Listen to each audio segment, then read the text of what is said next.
ओम नमो श्री वेंकटेशाय।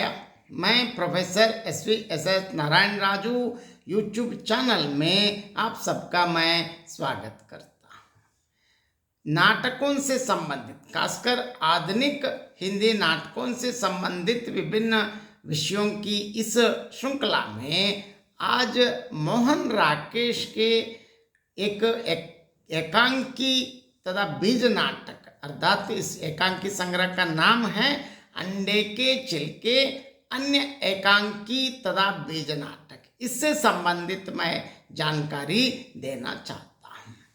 आधुनिक हिंदी नाट्य साहित्य और कथा की दुनिया में मोहन राकेश का अत्यंत महत्वपूर्ण स्थान है, इसमें कोई दो राय नहीं है।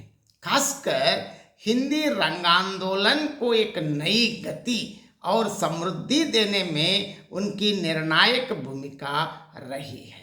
अंडे के छिलके अन्य एकांकी तथा बीज नाटक उनके कई प्रयोगधर्मी एकांकियों का संग्रह है।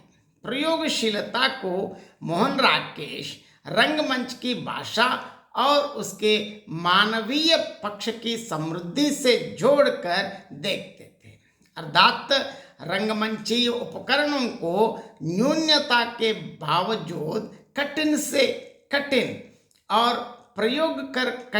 कठिन प्रयोग कर पाने की क्षमता के साथ जोड़कर देख सकते हैं। उनके नाटकों में मंचीय सफलता और प्रदर्शनीयता के साथ साथ साहित्यिकता और पठनीयता का भी विलक्षण गुण विद्यमान है।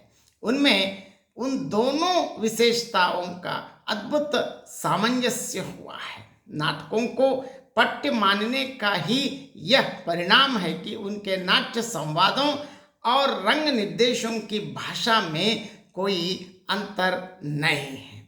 संभवतः यही कारण है कि उनके नाटकों को देखते या सुनते हुए नहीं, पढ़ते हुए भी बीच में छोड़ना कष्टकर प्रतीत होता है। अगर संक्षेप में कहना है तो इस अंडे के छिलके अन्य एकांकी तथा बीज नाटक जो इस संग्रह में शामिल नाटकों को हम मोहन राकेश के विभिन्न स्तर के नाट्य लेखन के समर्थ उदाहरण के रूप में हम देख सकते हैं। इस संग्रह में स्थित 4 एकांकी, 2 बीज नाटक और 1 पार्श्व नाटक, और इससे संबंधित संक्षिप्त जानकारी अब देखेंगे। सबसे पहले अंडे के छिलके। अंडे के छिलके के अंतर्गत संकलित 4 एकांकियां अलग अलग संदर्भ में लिखे गए हैं। अंडे के छिलके में प्राचीन परंपराओं के सहारे विकसित एक परिवार की साधारण कथा है। एक वृद्ध माँ इस परिवार में प्राचीन परंपरा और संस्कारों की प्रतिमान के रूप में विद्यमान है। उसकी 2 पुत्रवधियां और 3 बेटे हैं। बीना और राधा दोनों ही 2 प्रकार की विचारधाराओं का प्रतिनिधित्व करते हैं। आधुनिकता का पुट बीना में अधिक मिलता है और फॉरवर्ड विचारों की है। इसके पूर्ण रूप से विरुद्ध राधा और जमुना वृद्ध माँ की प्रवृत्ति है। और रामायण महाभारत के साथ साथ कभी कभी चंद्रकांत संतति भी पढ़ लेती है। माधव, गोपाल और श्याम 3 भाई हैं। माधव सबसे बड़ा है, गोपाल बीच का है, श्याम सबसे छोटा है। ये तीनों ही एक दूसरे से अपना भेदभाव छिपाते हैं। अंडे के छिलके एकांकी की कथा वस्तु सीधी, सपाट और स्पष्ट है। एकांकीकार मोहन राकेश ने अंडे के छिलके में 2 पीढ़ियों की वैचारिक पृथकता को सीधी सादी भाषा में स्पष्ट किया है। इस एकांकी में जिस परिवार की कथा कही गई है उस परिवार में 3 भाई और 2 पत्नियां और 1 माँ रहती हैं। इस परिवार में भाई अपनी माँ के विचारों के प्रतिकूल कोई आचरण, व्यवहार और कृत्य नहीं करते हैं। छोटा लड़का श्याम अपने कक्ष में चुपके चुपके कच्चे अंडे खाकर चिलकों को छिपाता है। दूसरा लड़का गोपाल अपने कमरे में इलेक्ट्रिक हीटर और फ्राइंग पैन रखकर अपनी इच्छानुसार आमलेट या हलवा बनाकर खाता है। बड़ा बेटा माधव भी माँ की इज्जत को दृष्टि में रखकर अपने अपने कान पान के रहस्यों को छिपाता है। गोपाल अंडे के छिलकों को मेजों में भरता रहता है और बाहर जाकर फेंक आता है।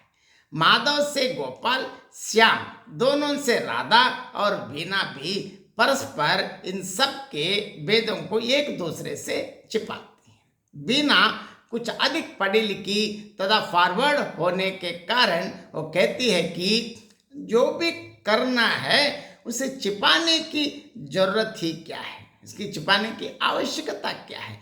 यदि अगर आप अंडे खाने ही हैं तो खुलेआम खाओ, इसमें डरने की क्या बात है। सबसे बड़ा बेटा माधव सबके भेद जानते हैं।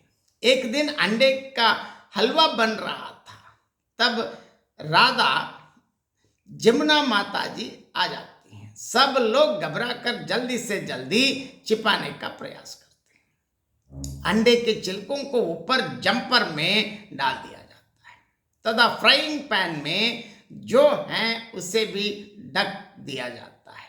माँ के पूछने पर सभी अलग अलग बहाना बनाते हैं। हलवा का पॉलिटिक्स बता दिया जाता है।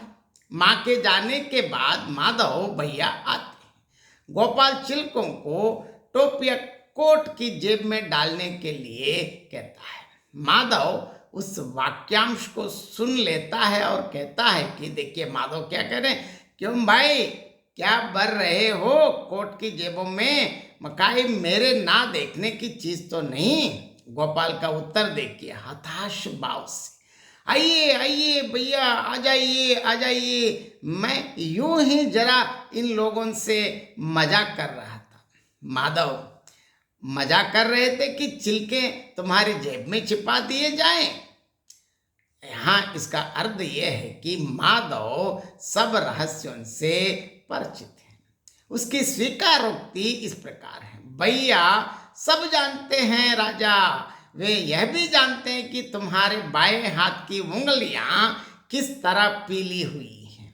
यह भी जानते हैं कि श्याम बाबू का दूध कमरे में क्यों जाता है, और यह जानते हैं कि उनके सो जाने पर उनकी बीवी मोमबत्ती जलाकर कौन सी किताब पढ़ा करती है।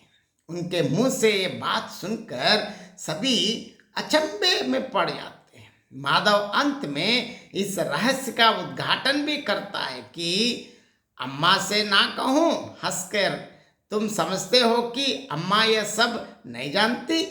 यह सुनकर सभी अत्यंत आश्चर्यचकित हो जाते हैं। इससे एकांकी समाप्त हो जाता है।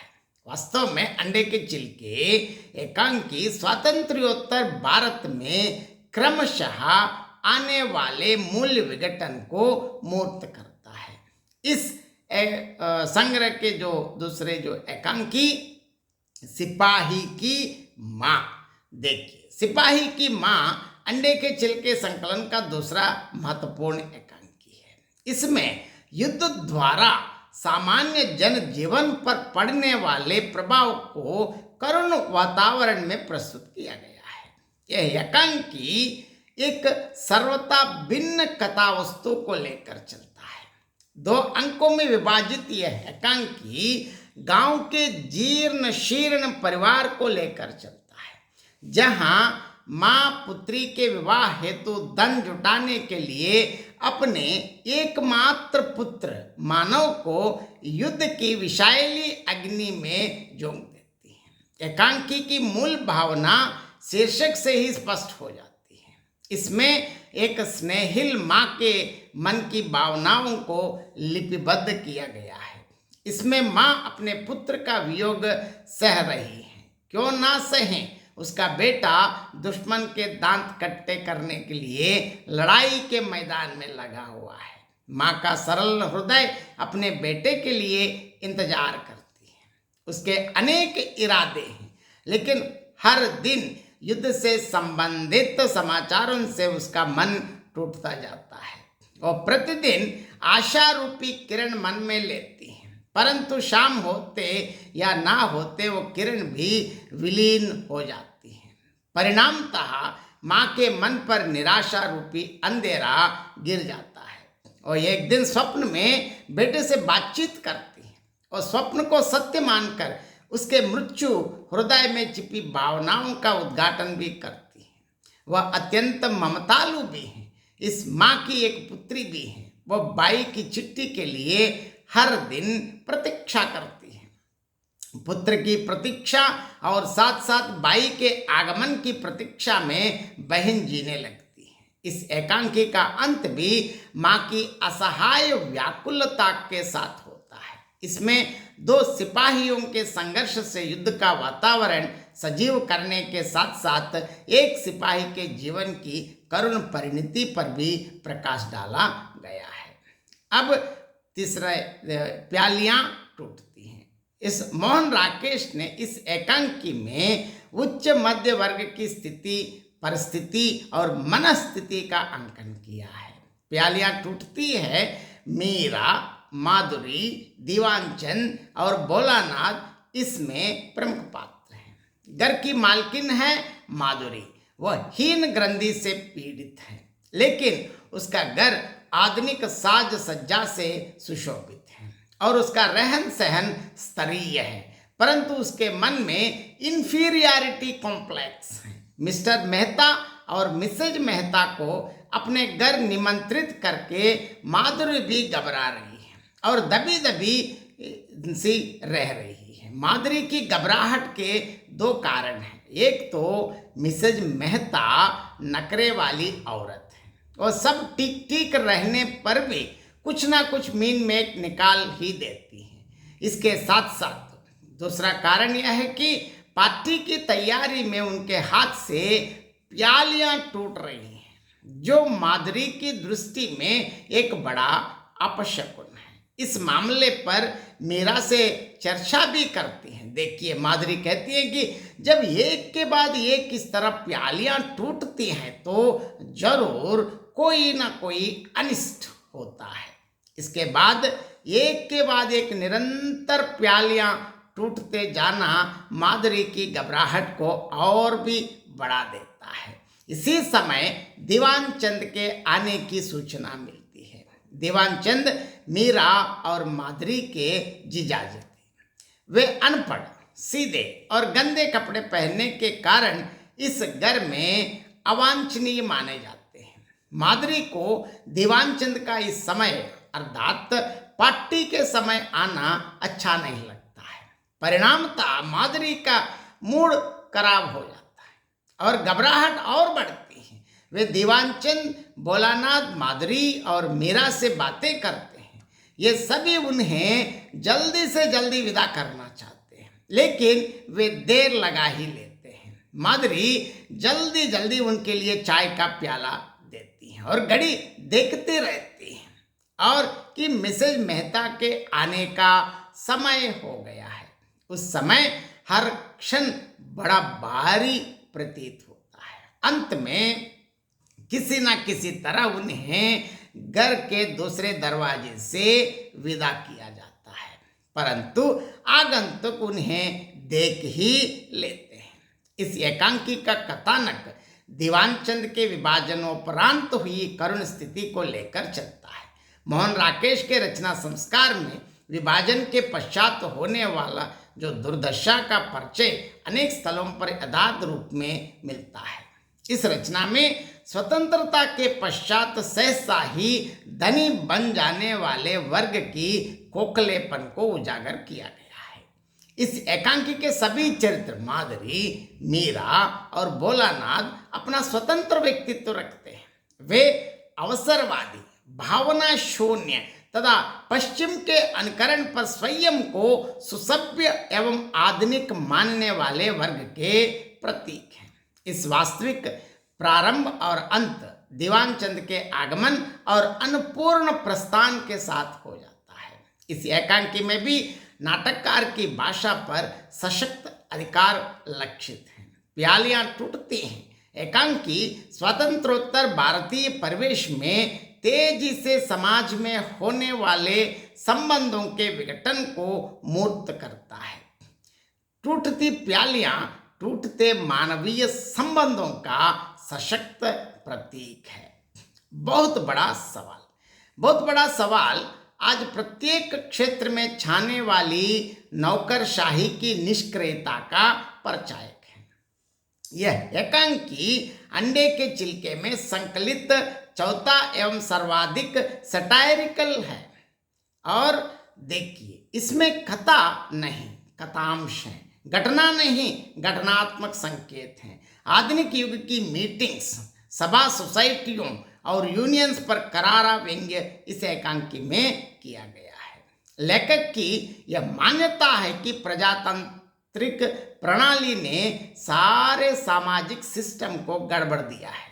आज हम काम नहीं करते, काम की बातें नहीं करते और बनाते हैं केवल योजनाओं के प्रारूप जो अव्यावहारिक और अधकचरे होने से बीच में ही लटके रह जाते हैं। हम यूनियन बनाते हैं लेकिन सहयोग और संगठन से काम नहीं करते। एक दूसरे पर कीचड़ उछालना और दूसरे की आलोचना करना या चिंताकाशी करना ही हर एक का उद्देश्य है।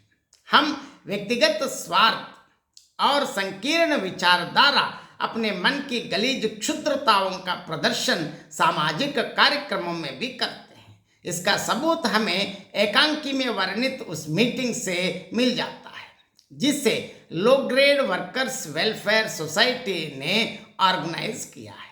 मीटिंग इस बात का सबूत है कि आज कोई समय का पाबंद नहीं, कोई अपना दायित्व नहीं समझता और कोई भी ऐसा नहीं जो मुख्य विषय पर बात करना चाहता हो। सभी छोटी छोटी बातों में उलझ जाते हैं और मुख्य विषय यथावत छूट जाता है। मीटिंग्स अनिर्णित समाप्त हो जाती हैं। इस प्रकार इस एकांकी की कथा वस्तु बहुत संक्षिप्त है, जो एक मीटिंग की गतिविधि और पात्रों के संवादों के माध्यम से युग सत्य को दर्शकों के सामने उपस्थित कर देता है। समकालीन युग का सत्य दर्शाने और चरित्रोद्घाटन की पूर्ण क्षमता रखने वाले संवादों के बल पर मोहन राकेश ने इस रचना में मध्यम वर्ग में क्रमशः समाती जा रही जड़ता पर तीखा व्यंग्य किया है। सामयिक सत्य को लेखक की सूक्ष्म दृष्टि ने पूरी तरह से उजागर किया है। यह रचना रंगमंची दृष्टि से सफल होने के साथ साथ सीधी सरल भाषा में नाटककार के कथ्य को दर्शकों तक सफलतापूर्वक संप्रेषित करती है। इसके बाद अंडे के छिलके इस एकांकी संग्रह में 4 एकांकियों के साथ साथ शायद और हाँ 2 बीज नाटक और एक पार्श्व नाटक छत्रियां भी संकलित हैं। मोहन राकेश के सुविख्यात 3 नाटकों के साथ साथ ये कृतियां भी उनके नाटककार रूप को ही और अधिक उजागर करती हैं।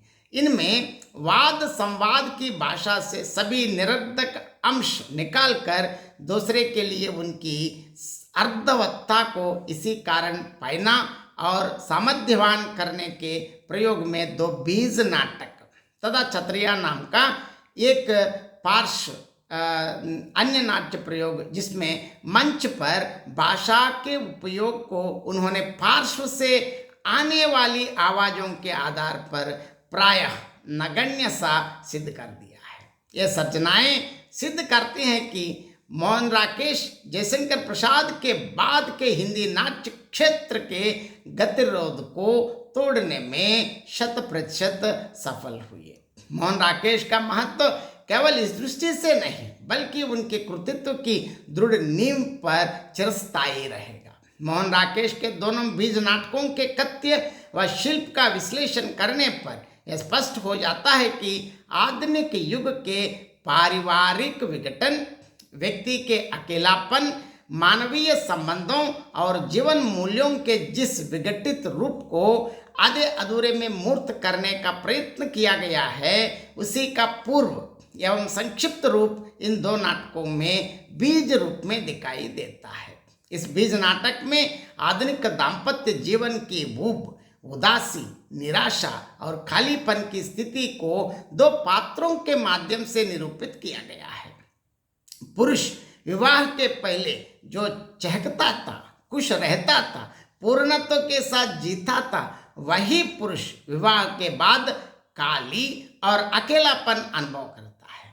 उसके लिए हर एक चीज निरर्थक सी लगती है, लेकिन चीजें वही हैं, नाम भी वही हैं और उनका इस्तेमाल भी वही है, परंतु जैसे उनकी अहमियत कहीं खो गई है, अर्थवत्ता निष्प्राण हो गई है। स्त्री की स्थिति भी ऐसी ही है। ये दोनों ही सबसे कटे हुए, यहाँ तक कि अपने परिवेश और अपने आप से भी कटे हुए हैं। ना तो इनमें जीने की कोई उमंग है और ना कोई आस्था। जिंदगी के सारे चिन्ह जैसे परिवेश व्यापी जड़ता, निष्क्रियता और आंतरिकता की रगड़ से घिस गए हैं। इस बीज नाटक के केवल दो ही पात्र हैं, पुरुष और स्त्री।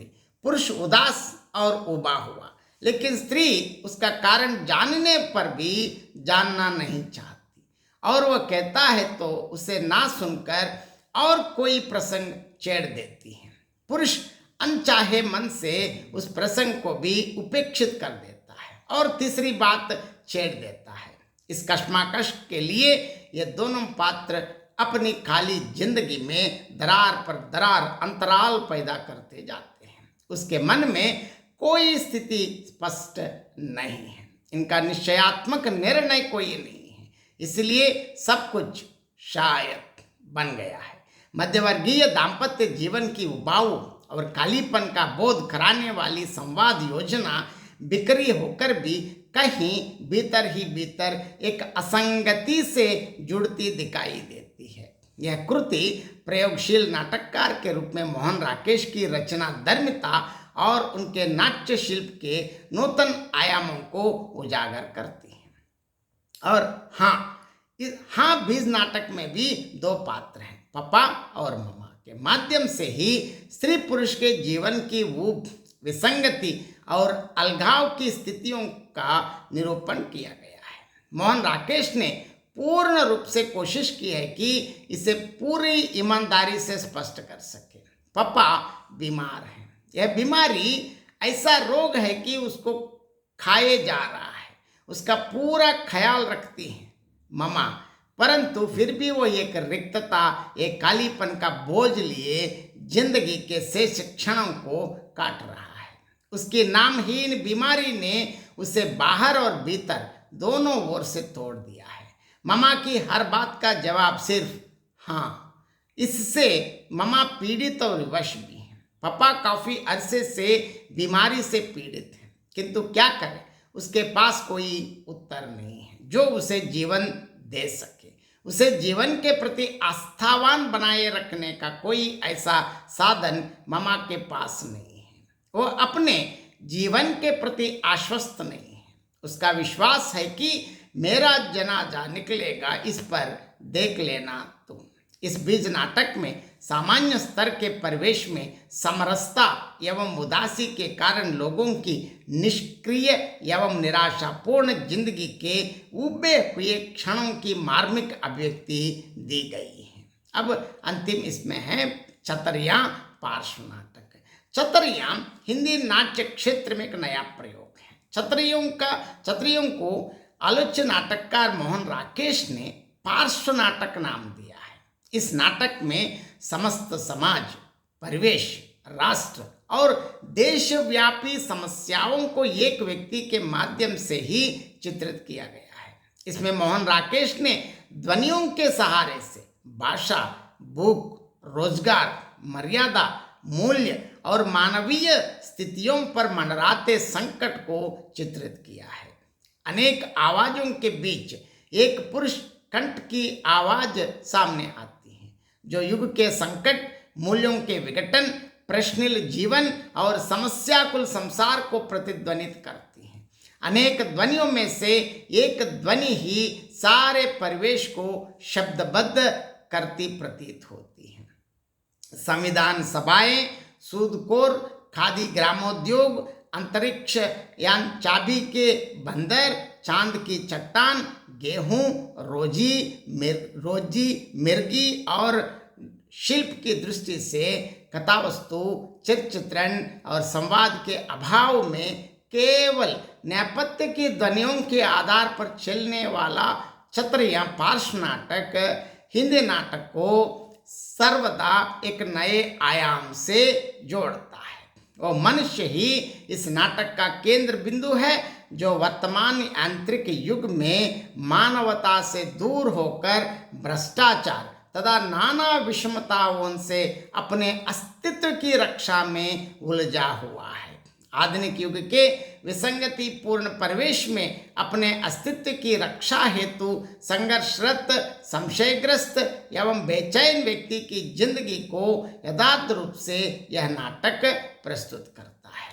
अगर संपूर्णतः इन 4 एकांकी, 2 बीज नाटक और एक पार्श्व नाटक, इसमें पार्श्व नाटक से स्थित इस संपूर्ण संग्रह को अगर एक बार देखने से हमें मोहन राकेश के बहुस्तरीय नाट्य लेखन के समर्थ उदाहरण के रूप में यह पता चलता है। इस अंडे के चिलके, अन्य एकांकी तथा बीज नाटक मोहन राकेश के प्रयोगधर्मिता के लिए एक अनूठा एवं अनुपम उदाहरण कह सकते हैं। बहुत बहुत धन्यवाद।